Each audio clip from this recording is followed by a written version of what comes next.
My name is Genne McDonald, and today we're going to go over the physical evaluation of the patient with suspected SI joint pain or dysfunction. I'm a physical therapist with over 25 years experience in the areas of orthopedics and women's health.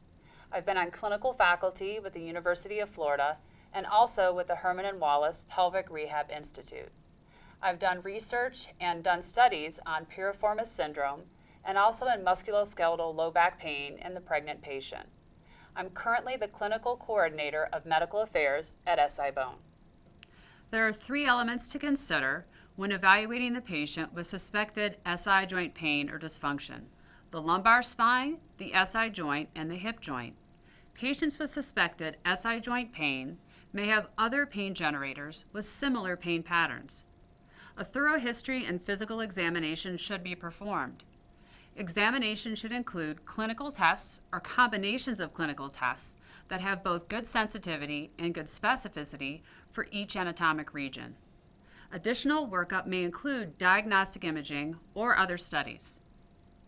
It's important to consider the lumbar spine as the possible origin of the patient's low back pain. Multiple clinical studies demonstrate that lumbar spine pathologies are likely to be the principal pain generators that contribute to low back pain. After performing a complete patient history, a standard lumbar examination should be performed. Standard lumbar examination consists of postural assessment, palpation, range of motion testing, and a neurological examination which includes sensory, motor, and reflex testing, as well as passive straight leg raise and dural stretch tests. Gait and balance should be assessed, as should muscle length and muscle strength testing. Mechanical evaluation, known as McKenzie testing, may increase the diagnostic yield of the examination of the lumbar spine. Mechanical signs and symptoms originating from the low back are predictable, and they'll either increase or decrease, peripheralize, centralize, remain painful, or become better with different movements or positions of the lower back. McKenzie testing has been validated and widely learned by physical therapists and physiatrists. If pain centralizes or resolves with repetitive test motions or sustained positions of the spine, the pain is likely referred from the lumbar spine. These signs may indicate discogenic pain. Pathology from the hip or from other muscular or ligamentous structures of the pelvic girdle may present with a pain referral pattern similar to pain referral patterns arising from the lumbar spine or SI joint. A complete examination of patients with presumed SI joint pathology should include physical examination of the hip and the pelvic girdle. A 2013 study by Morgan showed that at least 76% of patients with a symptomatic SI joint had at least one abnormal finding on hip radiograph. This demonstrates the importance of screening for other pain generators before proceeding with treatment. This series of clinical tests will be performed in a sequence which minimizes potentially painful position changes for the patient. It will also be performed in a manner such that if hip pathology is suspected, in addition to or in the absence of SI joint pain, the clinical examination can proceed with additional clinical testing to rule out common hip pathologies. Provocative testing for the SI joint, as described in the Laslett and Zodick articles, has a high degree of sensitivity and specificity for SI joint pain. If 3 out of 5 tests are positive, we have 91% sensitivity and 78% specificity that the SI joint is the source of the pain. In addition to provocative testing, other clinical tests may be performed before, during, or after provocative testing to test the functional stability of the pelvis and for other common hip pathologies. The active straight leg raise is a test that can be performed before provocative testing to assess the functional stability of the SI joint. The active straight leg raise is performed in the supine position with the legs straight and the feet 20 centimeters apart. The first instruction to the patient is to try to raise your legs, one after another, above the table 20 centimeters without bending the knee. The patient is asked to score impairment on a 6-point scale with the following choice options, ranging from 0, not difficult at all, to 5, unable to perform. The scores of both sides are added, with the sum score ranging from 0 to 10. After the active straight leg raise, we continue with Laslet's provocative test series. When performing provocative tests, there are a few tips to consider. The examiner should be positioned above the patient on a step stool, or the table should be lowered to assure that the tester is able to transfer adequate pressure onto the bony prominences. The examiner will utilize mechanical advantage to generate appropriate force. The examiner will confirm the location of the pain is reproduced during testing. We are looking to recreate the daily typical pain in the region of the SI joint posteriorly. The patient may report discomfort with contact of the examiner's hand on the bony prominences. Pain may also be reproduced in the lumbar spine or hip areas. The examiner will apply pressure with a soft portion of their hands and the hands cupped to minimize discomfort from contact. The patient should be positioned securely on the table. Pressure should be applied in a slow, steady manner that will minimize muscle guarding on the part of the patient.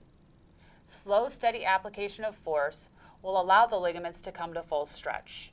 Additional force will then be applied onto the SI joint. The first test we're going to demonstrate is the distraction test.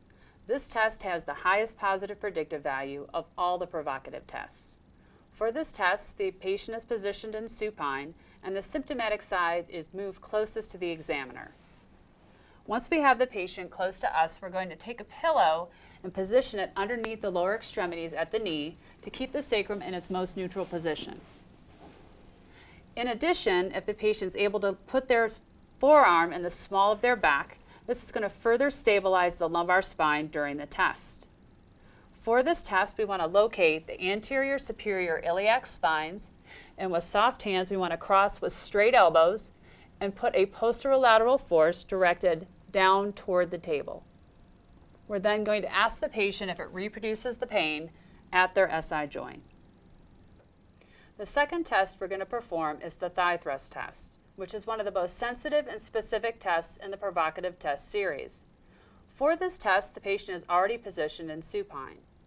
With this test, we're going to take the patient's affected side leg, we're going to bring it up to 90 degrees of flexion at the hip and allow the knee to relax. We're then going to reach across and stabilize the opposite side, ASIS, to prevent movement of the pelvis during the test. Then a slow, gentle force is directed in a vertical direction towards the table with the pressure of the shoulder behind the hand and the force directed straight down in toward the table. We then ask the patient if this reproduces the pain in their typical pain area. If the first two tests are positive based on the Laslet article and a third provocative test is positive, there's 91% sensitivity and 78% specificity that the pain is SI in origin. Because the patient is positioned in supine already, the Faber test is a good third choice for provocative testing. If the Faber test produces pain posteriorly, this is indicative of SI joint pain. If the Faber test produces pain anteriorly, this may indicate hip pathology. To perform the Faber test, we're going to take the involved side leg and we're going to bring it up into flexion, abduction, and external rotation, placing the involved side leg on the contralateral leg. We're then going to stabilize the opposite side anterior superior iliac spine and gently lower this leg into further flexion, abduction, and external rotation. At this point, we're going to put 2 fingers of pressure into the knee to push it further down toward the table. We're then going to ask our patient where the location of their pain is. At this point, with the patient in the supine position, we may perform additional clinical examination of the hip. The hip scour test is performed with a patient in this position. The hip scour test is used to test for hip osteoarthritis and other hip intra-articular pathologies. This test has a sensitivity range of 62 to 91% and specificity range of 43 to 75% based on the particular study being cited. When performing the hip scour test, we're going to take the patient's involved side leg and bring it into flexion. And at this point, we're going to provide axial compression down toward the table into the hip joint. To perform a full hip scour test, we can also take the patient's hip into abduction, provide axial compression with some internal and external rotation, And we can also take the patient's hip into adduction with axial compression and internally and externally rotate the hip as well. With this test, we're going to ask the patient if there's any anterior pain at the hip joint. An important indicator of potential hip pathology is limitation in hip internal rotation. We want to test the involved side hip at 90 degrees for the amount of hip internal rotation and then compare this to the opposite side. Another valuable test for assessment of the hip is the Fader test. The Fader test is used to determine the presence of possible femoral acetabular impingement and labral tears. The Fader test was found to have a sensitivity of 75% and a specificity of 43% in a study by Austin in 2008. To perform the Fader test, we want to take the patient's involved side leg and we want to bring the leg up into 90 degrees of flexion. We then want to adduct and internally rotate the involved extremity. At this point, we want to ask our patient if they have any pain anteriorly in the groin or hip region. If the examiner needs to continue provocative testing to complete evaluation of the SI joint, they then ask the patient to roll onto their non-involved side for performance of the compression test. For this test, a pillow is placed between the lower extremities to stabilize the pelvis. Once in this position, we locate the top of the iliac crest and the trochanter, and we then place our hands around the top of the ilium. Then a gently directed vertical force is pushed down through the pelvis, and the patient is asked if this produces their typical pain. If at this point the patient has 3 out of 5 positive tests and hip pathology is not suspected, testing can be stopped. However, if we suspect that the patient has piriformis syndrome, the FAIR test can be performed in the same position. For performance of the FAIR test, what we'll do is have the patient take their uninvolved leg and extend it fully on the table. So go ahead and straighten that. Okay, good.